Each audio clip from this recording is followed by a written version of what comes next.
I couldn't resist coming back on and musing on this topic of the narrow gate and what does it mean to enter through the narrow gate. Well, I thought we would go to the source text and get a little something of the essence of the context. Matthew 7, judge not that you be not judged. For with what judgment you judge, you will be judged. And with the measure you use, it will be measured back to you. And why do you look at the speck in your brother's eye, but do not consider the plank in your own eye? Or how can you say to your brother, let me remove the speck from your eye, and look, a plank is in your own eye? Hypocrite, first remove the plank from your own eye, and then you will see clearly to remove the speck from your brother's eye.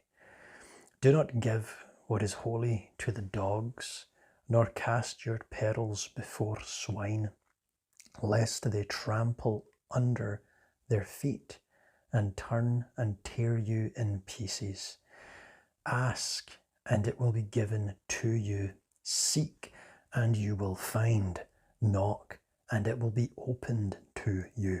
For everyone who receives, and he who seeks finds, and to him who knocks it will be opened. For what man is there among you who, if his son asks for bread, will give him a stone? Or if he asks for a fish, will he give him a serpent?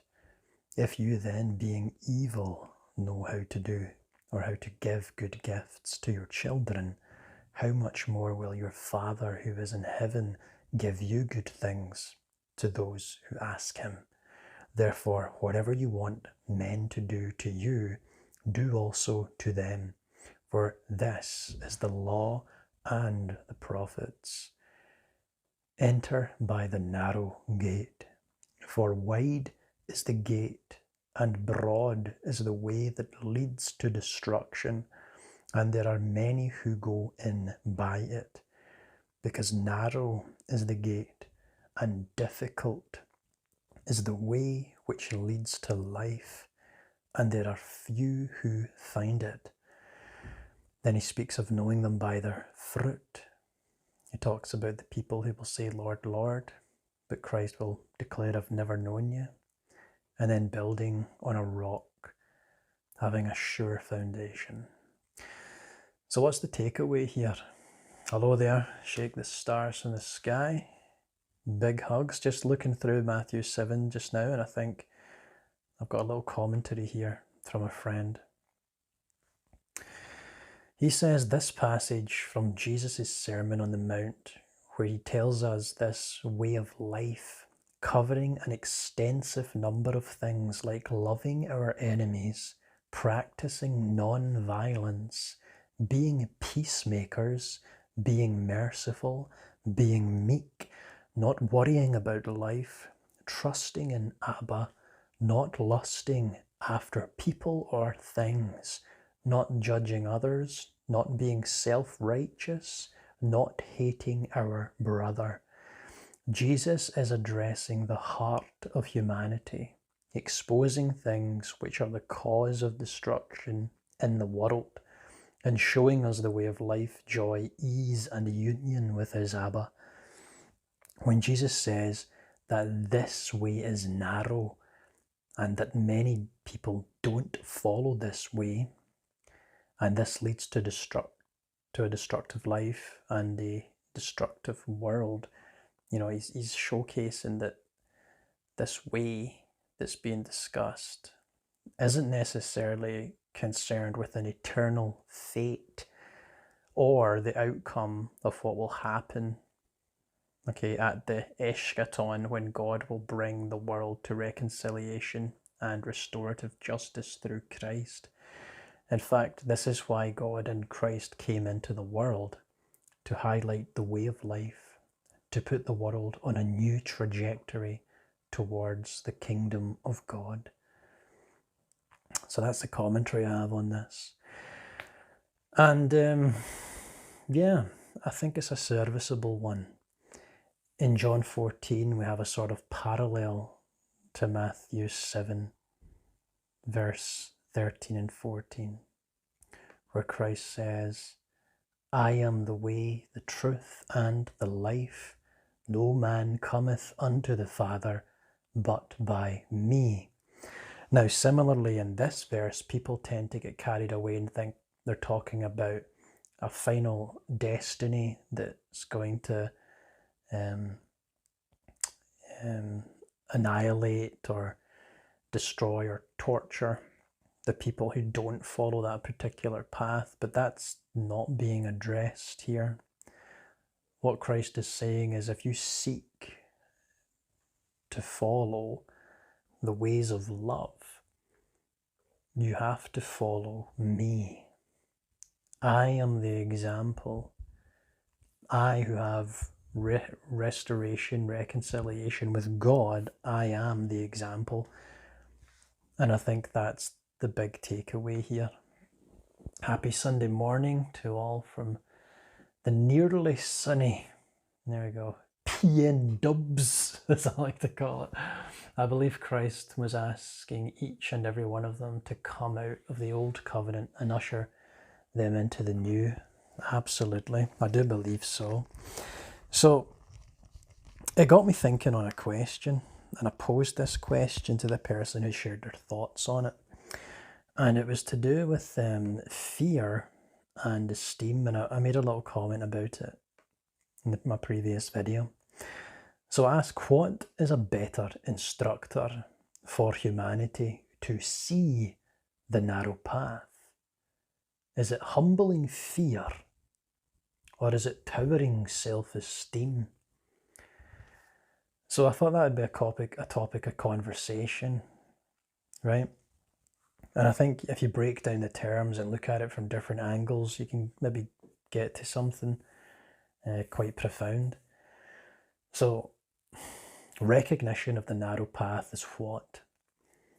I think it's an awakening of conscience. It's becoming woke to God, right? Apart from the ideologies of the world, becoming woke, awake to God. And in that, I think we have an instructor, a spiritual instructor that seeks to guide us. And I speak from a perspective of someone who has lived their life without fear, and someone who's lived their life with fear, as someone who's lived their life with towering, stupid self-esteem, destructive, I should say, and someone who's lived very humbly. And I think there was instruction in both, or rather, they sort of mingle into each other to create the best scenario. For example, it often takes that towering self-esteem to put yourself in a circumstance where you realize, wait, maybe I'm a little out of my depth here. Like in my late teenage years, I thought myself, because I grew up quite quickly, you know, oh, I'm this intimidating person. I didn't ever bully anyone, but I thought myself quite secure, so that when someone bullied me in high school and I went to approach them, I realized they were about 5 inches taller than me, which surprised me. And I was like, oh crap, well, I can't back down now. And I think that was the first time I ever felt intimidated. You know, I mean, at home, I'd always be a bit intimidated of my father, but outside of that environment, no. But then in that environment, my older brother came flying in and took this person out of the equation for me, which is a shame. I shouldn't have put my brother in that circumstance. It was my own foolishness that put me there. But yeah, I think, I don't know, I think the world has a humbling effect on people. I really do. I think if you think highly of yourself, the world will lower that delusion and, you know, try not necessarily to cripple your self-esteem, but to shatter your self-concept enough to let God in there, right? Or to dissolve that self-concept in the Spirit of God. And I think that's an important process to go through. And quite frankly, you notice in the world where that hasn't taken place, and it's a shame.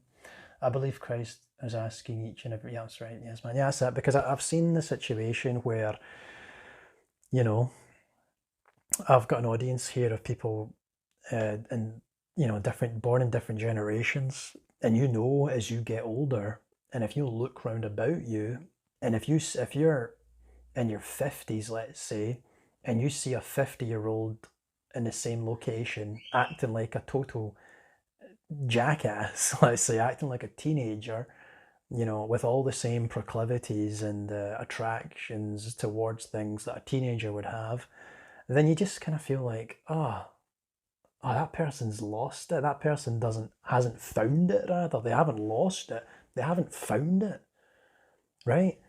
And you pray to God that they get a few more decades under their belt just so they can actually find it, because it's almost disgusting in a sense to see someone who you think, you know, a human being that you think should carry themselves with a certain serenity, with a certain sort of wisdom, just defying that, just defiling themselves. And you know, we can give ourselves a little bit of slack when we're younger, can't we? We should not do so, because that invokes the parable of the one who was it storing up the goods in the barn, or they stored up all this in the barn and then they never got to use it because it burnt down in that day. We can't say, oh no, tomorrow, it'll be good for tomorrow. We need to waken up when we can. And I think God gives us all an opportunity to do that, you know.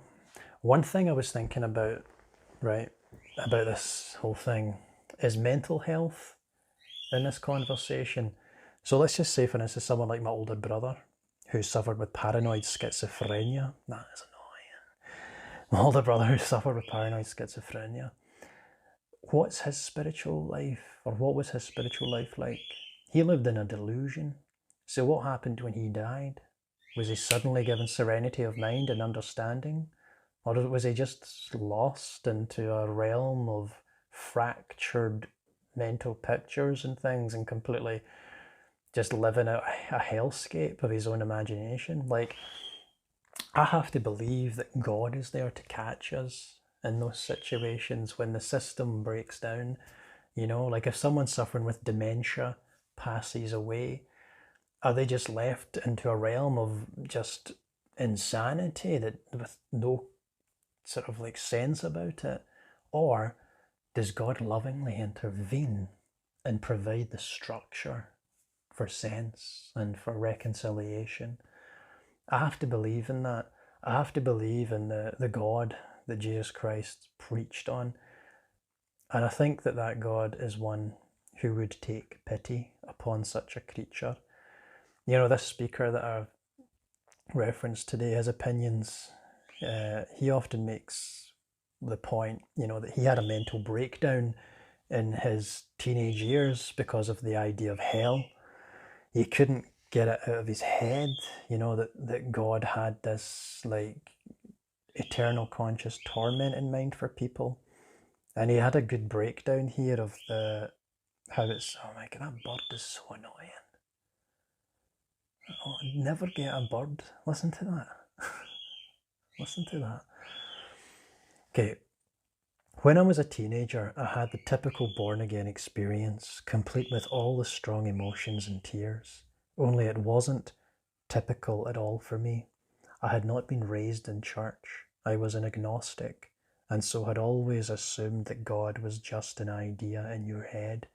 So to feel God's loving presence, to hear the still small voice telling me over and over again that I was loved, that I was not alone, was simply earth-shattering for me. I can hardly express how profoundly it changed me to experience being loved by God like that. It turned my whole world around. Naturally, I wanted to share with everyone I met. So when they handed out tracts for us to distribute and told us to share the gospel at my church, I was the first in line. Only I quickly discovered that the message I was taught to share with others was very different from what I had actually experienced. It seemed more like bad news and led to all sorts of awkward conversations like this. Jesus died for you. Why did Jesus have to die? Because of sin. What if we haven't sinned? All have fallen short of the glory of God. No one can keep the law. But if no one can keep it, how can we be blamed for that? Because the wages of sin is death, and so justice requires that you be sent to hell for all eternity. Well, that's awful. Yes, but there's good news. God has provided a way out by sacrificing his son. God kills his own son? Yes, that's how much God loves you. Why would that make anything better? Because it satisfied God's need for punishment. Sin must be paid for with blood, because without blood there's no forgiveness. And then the person says, I feel sick. Can you see this? Can't you see this is God's mercy and love? Don't you want to open your heart and let him into your life? And then the person says, I think I have to go now. So that dialogue was an overplayed sort of interaction, but it gets to the point that many of us have learned to present the good news in such a way that it sounds terrible. I had experienced God's overwhelming love and grace filling my life, yet I was taught that we should see ourselves as worthless, totally depraved, and capable of nothing good. I was taught that the reason Jesus died was because God demanded that someone had to suffer. Someone had to be punished to appease God's wrath. No wonder I got a cold shoulder when I tried to share this good news. So that's the thing. I think it's important to remember that there is a substitutionary narrative in the Hebrew culture, but the actual spiritual reality sort of transcends that narrative itself, and instead of a legalistic substitution, we have some kind of beautiful poetic demonstration of investment of love and of exemplification of sort of this subversive message, this king, this Messiah sacrificed, which sort of showcases the depravity of this world, and in that showcase defeats it. And that's all kind of tied up. When you look at atonement theories, you can really just tick all the boxes, because there's lots of levels of explanation going on. It's no longer I that live, but Christ that lives in me. The way is as narrow as one man's shoulders. This is it. So, yeah, by fitting into that sort of spirit, that way of operating in the world, we find the narrow path. If you come into this religion, you might start looking for a manual, an instruction book. You'll want to put all the pieces together like I did. I thought God's will was a written piece of paper with my name in the top of it. And I could find it, like an angel would deliver it to me and say, this is God's will for you. And then you just do all the operations that are listed for you. But it's not as mechanical as that. It's not as mechanical as that. It's more fluid, and you have certain key experiences, I believe.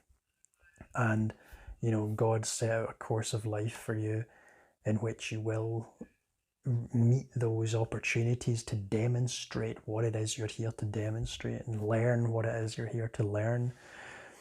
And as we progress on that journey, this kind of knowledge and wisdom, to stay by that, to seek the narrow path, it is offered in fear, I believe, But again, I don't feel like fear is the best instructor. There's a lot of, you'll find a scripture that says the beginning of wisdom is like the fear of God. But you have to qualify that, because fear can stifle thought. Fear can cripple intelligence. Fear can cripple the capacity to move. And so fear God, that's not a good place to start. No, it's not. Maybe that made some kind of cultural sense in the Hebrew school of thinking, but that makes no sense to me if you're taking it at that point. I think what you need to do is see it more as respect, as how, how we interpret it today. With respect to God, you find wisdom, or even recognition of God, you'll find wisdom. And perhaps in some regards, to notice and recognize God is to experience some qualification of fear, but it's certainly not that inappropriate fear that can be so stifling in our endeavors. Instead, that fear needs to be one of respect, and you don't want to see yourself as a, because that kind of sets you up to see God as an antagonist. But the thing is, if God's against you, if God is against you, you don't stand a chance, man. You're literally held together by atoms that God destines for you, and he could just Thanos, disappear you. You're not up against God. You're not contending with God. You are of God. It doesn't make sense that God would create emanations of himself just to destroy them and torture them. It seems to me that it would be far more constructive, particularly when a mouthpiece of God says the kinds of things that Jesus is saying. And the things that he's pointing us to based on this discourse, loving our neighbour, not being hypocritical in our judgment. And you'll notice something there as well, when it says, first remove the plank from your own eye, and then you will see clearly to remove the speck from your brother's eye. I mean, that still speaks of a will and a desire to remove the speck, doesn't it? You're a hypocrite if you do it beforehand. But once you've done it, then you can help take the speck out of your brother's eye. It does say here not to give what is holy to the dogs, nor cast your pearl before swine, lest they trample them under their feet and turn and tear you into pieces. So what do we think that means? Do not give what is holy to the dogs, nor cast your pearl before swine, lest they trample them under their feet and turn and tear you in pieces. Well, if you don't want to give what's holy to the dogs, what's a dog in the context of this? Well, it's a lowly creature that's not of the same standing, right? Don't give what's holy to some some lowly person. That doesn't sound right. Nor cast your pearl before swine, lest they trample under your feet. I mean, the easiest takeaway is just, don't give it to people who are against you, who are antagonistic towards you, who will do you injury and will not benefit from the message. And yet, isn't that exactly what the apostles did, which then got them martyred? They cast their pearl before the swine, not necessarily with intention. I think they cast their pearl before those who were willing to hear.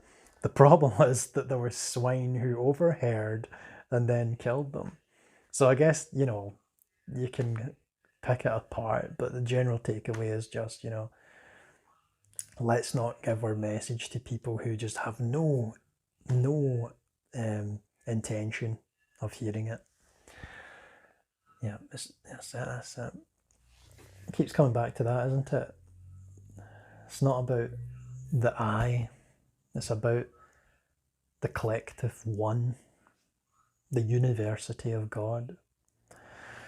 So, yeah, I'm quite happy with that takeaway on that one, And I like that imagery, of the pearls being trampled under their feet, because that means that they might not necessarily just reject it, but they won't understand it and they'll trample it up and then they'll tear you to pieces, And that could also speak to you bringing the message.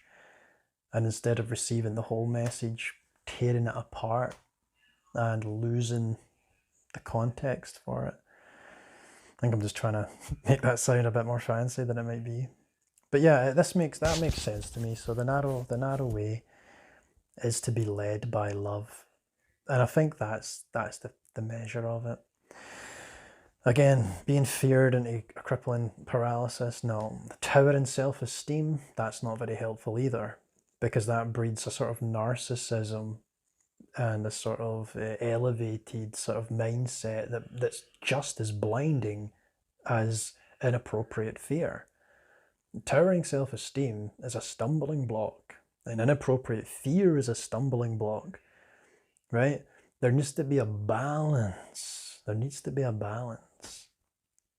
So we don't find our confidence in our intelligence, and we don't fear and fret from our interpretation of the world, but instead we find that spirit, not of fear, but a spirit of power in God, a spirit of love that comes from God.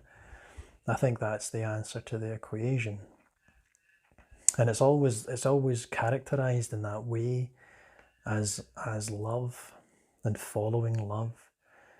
And I think that is quite a narrow path, because what I'm noticing a lot more in my interactions in this world is that there's little patience in it. And there's, especially if you're on Twitter, my goodness, you ever been on Twitter? Oof, spicy. People just relish in the opportunity to tear one another to pieces, right?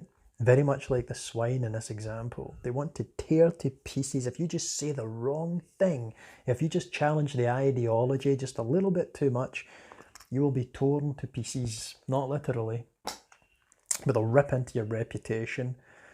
I had someone attempt that with me when I tried to use Twitter. And they went to try and find out everything they could about me and attack me personally. Whereas I was trying to have a more abstract conversation on the propensity of human evil, but they saw my comment as like a criticism towards their God, and so they decided to attack me personally. And I was just kind of like, "What are you doing? You're just being a bully. You're not coming across well at all, you know." And what you'll find is when other people criticize and attack you, they're basically highlighting what it is that they hate most about themselves. Not all the time, but certainly it can be seen. This one person was accusing me of, I don't forget, but he was accusing me of something. And then when I jumped onto his profile, I saw that he did that very thing that he was accusing me of doing, which I found very interesting. But even in those examples, we have to try our best not to hate. And that's the narrow path. That's the narrow path, not hating. All right? We should be not even dispassionate. We should be positively inclined towards people, right? If God lets his rain fall on the crops of the just and the unjust, then we should abide in love, even and especially when it's difficult to do so, because that's the purpose, that is the point of this talk that Jesus gave, right? If someone spitefully uses you, don't get yourself all twisted up. Just give that love, exude that love. You're a conduit. You're an ambassador for the kingdom of heaven, right? If someone does bad to you, man, don't let that trip you up. Don't let it trip you up. You ever had someone do something really bad to you, and years later, after having a shower or something where there's been a bit of solitude, somewhere where you can go and think, you come out thinking, see if I said this different, or oh my goodness, I wish I said this to them, and then you catch yourself and it's like, no, wait, no.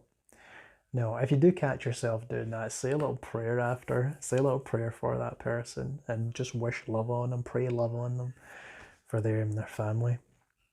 Because that happened to me one time. I had a mentor who was just the rudest, most wacky person ever.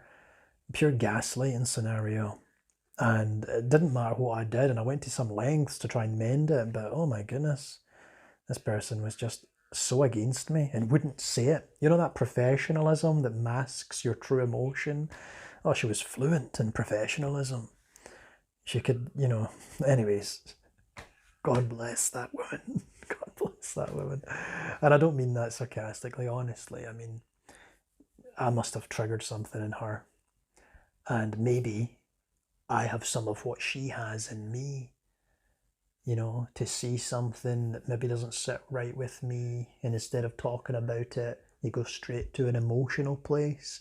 Maybe I've been there. Maybe I've been there. I have been there. And the key then is just to navigate that as nimbly and as gracefully as you can. I think that's the solution. And again, in doing that, you establish yourself on the narrow path. Yeah, I like that. I like that idea. Yeah, I believe that the one man, the last Adam, has redeemed Adam and all his progeny, all of us. Yeah, I think that sounds very much in keeping with the God of Jesus Christ, you know. Certainly, we can imagine that that's not the case. We have the freedom to do so. But that's not how I judge. You know, as it says, with the measure that you judge, so it will be measured against you. Everybody goes to heaven then. Everybody goes to heaven. I'm only joking. That would not be the right mindset. And of course, God knows your motivations and your heart. So yeah, I'm just going to be really liberal with my interpretation so that that's measured against me.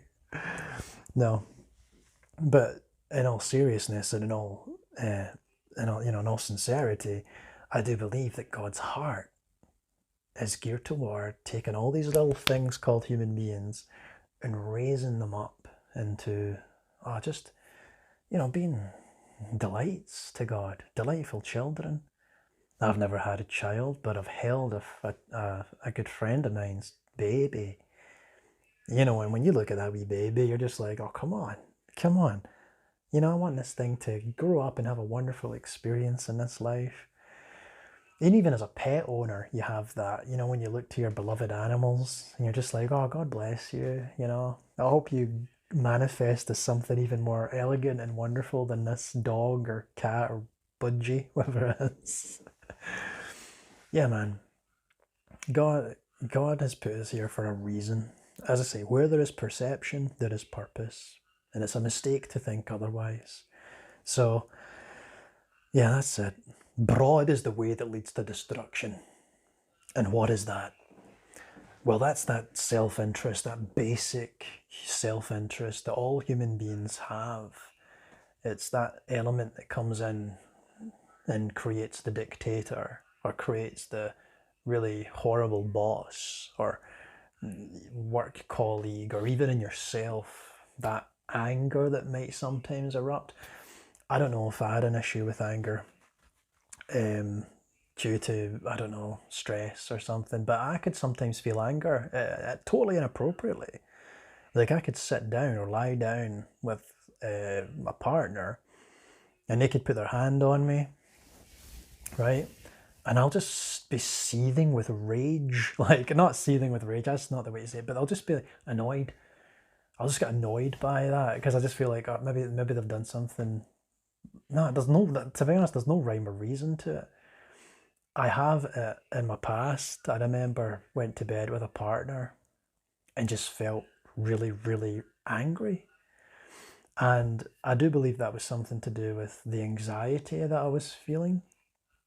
And that's just to do with the sort of limbic system and the fight or flight response. And it was nothing to do with them. And so I didn't give a voice to it. I decided I'm not going to give this thing a voice. And that's very important. I would say that's very important for keeping on this narrow path. Take it to God. Take it to God, because if you don't do that, if you let that anger fester, if you give license to it, if you let it possess you, you're going to end up doing things you don't want to do and in a lot of trouble. And I've got that just from listening to a few testimonies. Like, who can you believe, right? But I've heard things where people have just let an anger take them over to a degree that they've literally depersonalization, like they've come out themselves and they've explained, oh, I've just had, I've had an experience that you might call demonic possession or something like that. I think we need to be careful what we let ourselves be. If we are trees, let the fruit that we bear be love, passion, patience, even joy.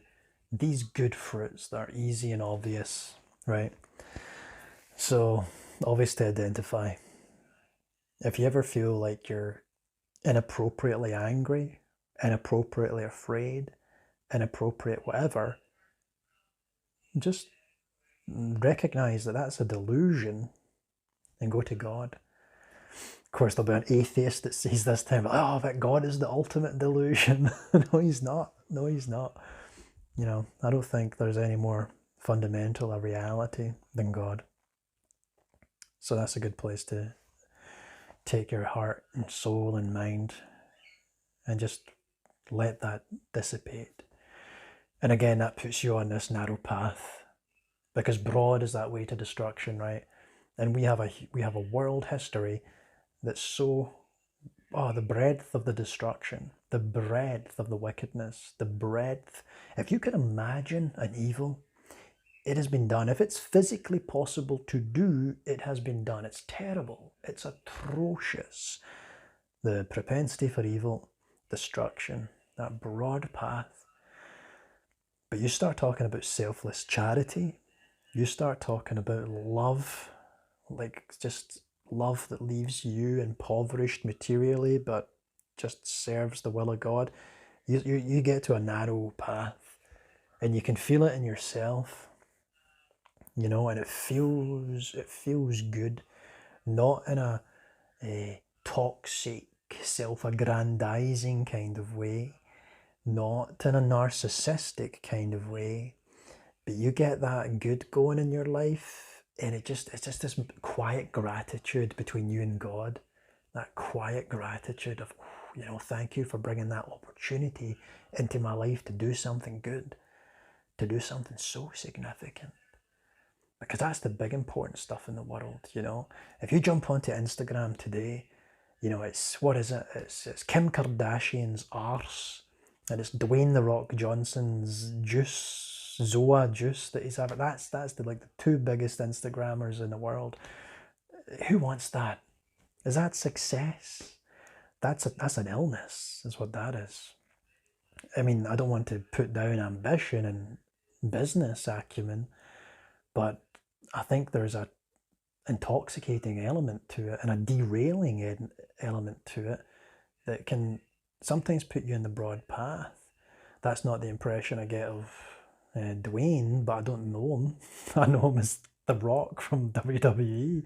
But Kim Kardashian, I don't see a lot of depth to Kim Kardashian. Now that's, again, I don't know her. Maybe she has it. But these people are role models, and there's a lot of shallowness. And if you look at the fanaticism, the people want a little piece of that, and it's almost idolatry at that point. So that's shaky ground. That's shaky ground. Yeah, sorry, I couldn't stay away. Today. That's it, bearing the passion fruit for all humanity. This is when God becomes our source. I like that, the passion fruit. And indeed, God is that source. God is that stream that goes into the roots of us to produce that passion fruit. I love it. So yeah, that puts us on the narrow path again. And that's something you can start thinking about, isn't it? When you're going through your day, and you can just get a gauge of yourself and just, how broad is this path right now? Those on the broad path have no source, so they take sustenance from others. Oh now hang on. That's, oh my goodness, that's a very potent little sentence right there.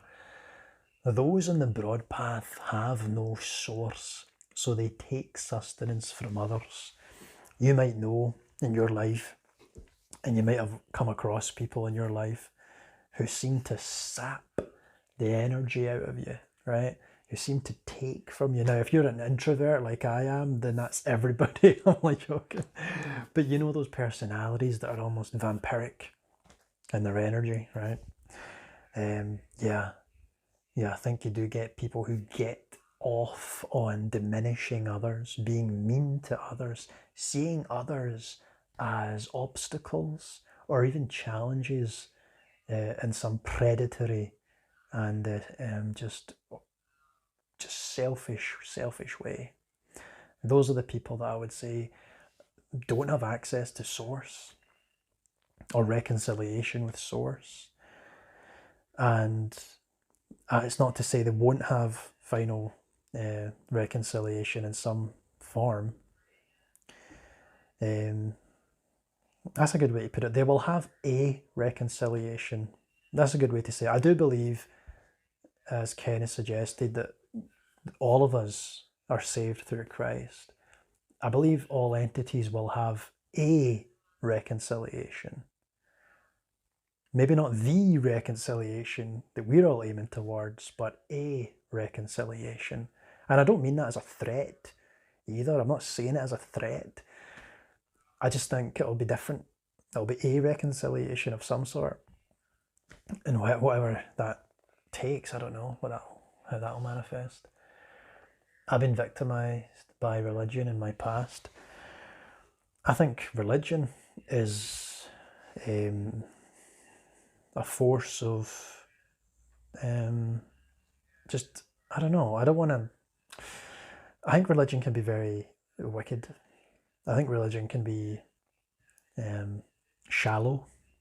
I think religion can be just bestial. I think religion can be very bestial, and it sort of like serves the lowly passions and tries to maintain through fear. It tries to retain its sort of congregations through fear. Sometimes I think a much more winsome church is one that operates through love, and people can come and go as they please, give people an opportunity to speak and to share their heart. I mean, that's how you hear inspiration, right? You let a little girl come up and share her heart. You don't just let the sort of patriarchs of the faith lead every sermon. God can move through anyone. Let people come up and share their hearts. I think that's a really good model. It can have a leadership team, sure, but let people speak, and then you might hear the voice of God. Because to quieten that, man, there's no point if you're going to quiet that. You gotta keep it all open. You know what I mean? Knowing that everybody's a source of godness.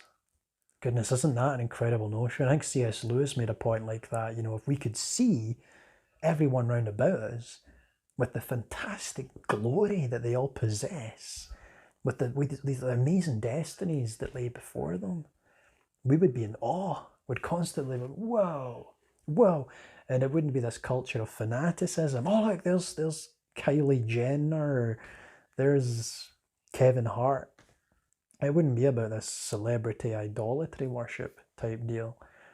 And I think that's sometimes just a nasty side effect. I wish there could be artists and not have that aspect to it. But I think our culture engenders that because it's profitable, isn't it? But still, yeah, we can have that true love and passion for one another, where it's like, whoa, wait a minute, is that my next door neighbour? Whoa, dude, you're so cool. Come on in and have dinner. You know what I mean? It's so funny that we might run up to a celebrity and say, oh, can I buy you a drink? Do you want to sit down and talk? Even if you wouldn't say that, you kind of feel like that's what you want to say to them. Oh man, you're just the coolest person. You don't know them. You don't know them at all, but you think you know them. Whereas everybody deserves that reaction, really. Yeah, religion is of and for the fallen nature of man. Yeah, and I think that's the function that religion has. It brings in a lot of broken people, and it should magnify that brokenness and make you think, wait a minute, I see it now. I see it now. There's the exit there. It was so corrupt 2,000 years ago, lacking understanding, that Jesus had to come when he did, or there would have been nothing left. Exactly.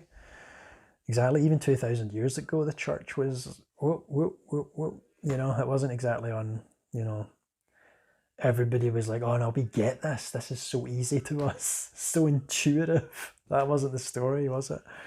There was a lot of correction that needed to come around, and even the warnings and revelation that we hear about. I think there was like one church that really stood out as being particularly faithful. That's human nature. Broad is the path that leads to destruction. Okay, human nature will take you on that broad path, I feel.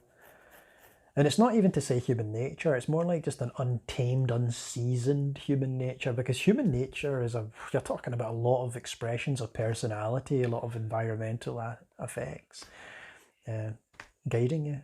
Human nature can be so, so beautiful, so beautiful. But it tends to be sort of bathetic, as they say, a lot of bathos involved.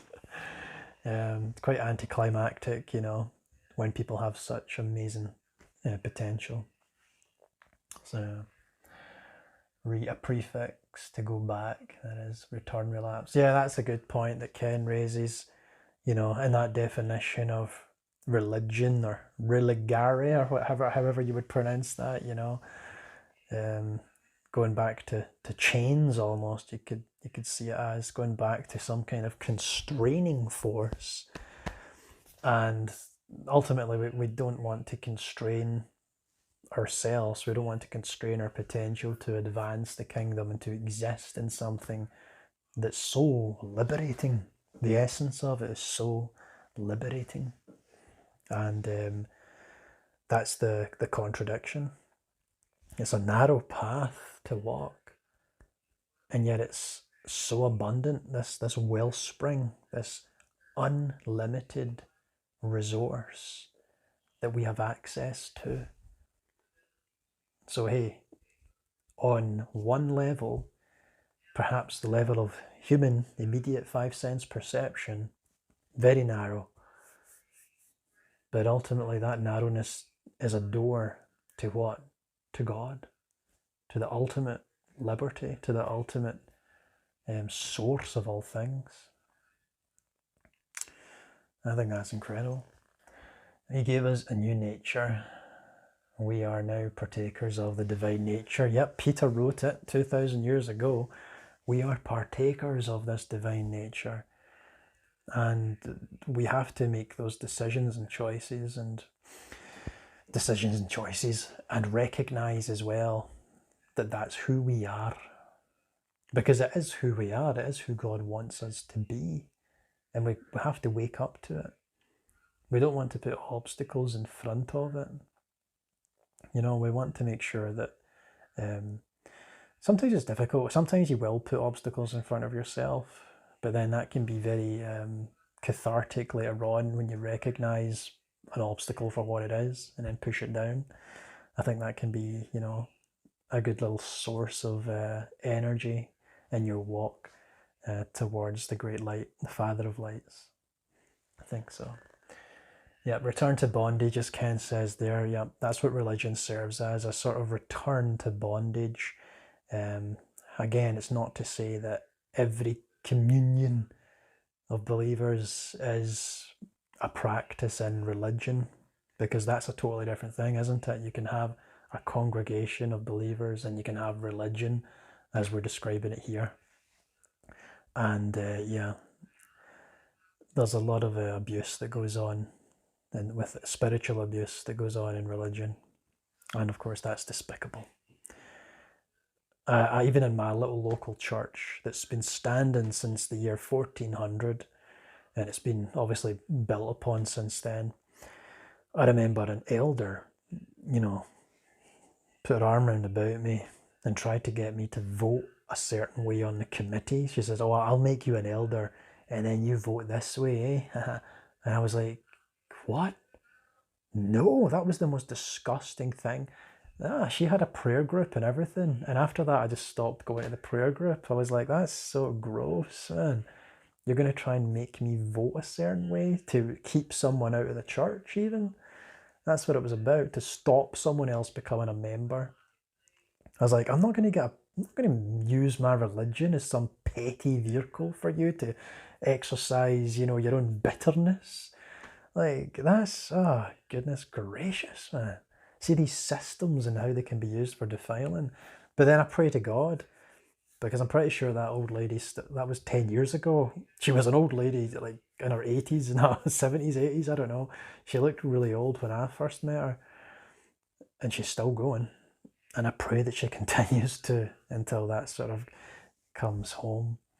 Funnily enough, she had a grandfather, great-great-grandfather, who fought in the Confederate Army, and he came back from America after, you know, the Civil War, and he would walk around my hometown in Scotland with his Confederate Army uniform.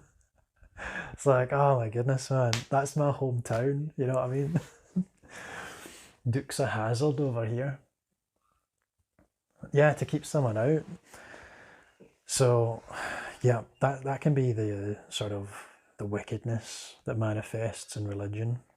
And we all know there's a lot of darkness that goes on sometimes in these places. There was an old minister at our local church, and there was a whole drama that I won't get into, right? But there was a drama, and he got kicked out, and yeah, very unbecoming of a minister. That was the rumor. And you know, I wrote to him in Christmas time there, because it had been like over 10 years, and I just thought, you know, I'm going to write to this guy, because him and my dad fell out and they were kind of friends, and I just felt like, you know, I'll just write something nice to him. So I did. I wrote something nice and considerate. I didn't make reference to the animosity. I just kind of made a nice message to him about how he was a good friend to the family and stuff. He never got back to me. That's a minister leading a church congregation, and I did something that I thought was nice as a Christian, and he never got back to me. Now that's fine. You don't do good and expect to get it all high-fived, but I just think that's really telling. You know, I just think that's really telling. Again, he's a human being, so maybe it's too difficult for him to respond to me. But I just feel like if you're in a position that you're leading a church and you get something like that through, you know, do you recognize it? I would recognize it. But again, my expectation of someone, you know, reciprocating, that's misguided, you know, but still. People are complicated. I think that's the ultimate takeaway. People are complicated. Anyways, I can't hang around too much longer because my battery in my phone's just about done. But I just wanted to speak on this issue, right? So there's a narrow path, and we don't walk that narrow path with any inappropriate measure of emotion, whether it's towering self-esteem or tripping over ourselves for worrying about, oh, we're doing the right thing. We need to have a balance, and that balance is always found in love, the spirit of love, and we can always check ourselves. Are we abiding by what Christ taught us here? When he spoke in loving the enemy, loving our brothers and sisters, you know, not being so indignant and aggressive in our expression, particularly when it's not justified. And I think keeping those things in mind as we continue, you know, on our path toward the Father of Lights, you know, that keeps us on that narrow path. And as I say, that narrow path opens up into a beautiful, beautiful reality that we know is God. So thank you very much for watching. It's been a pleasure here just to rant away on a little Sunday afternoon, and I'm going to finish my lemonade, and then we'll see what I got up to later tonight. All the best. I'll speak to you all soon.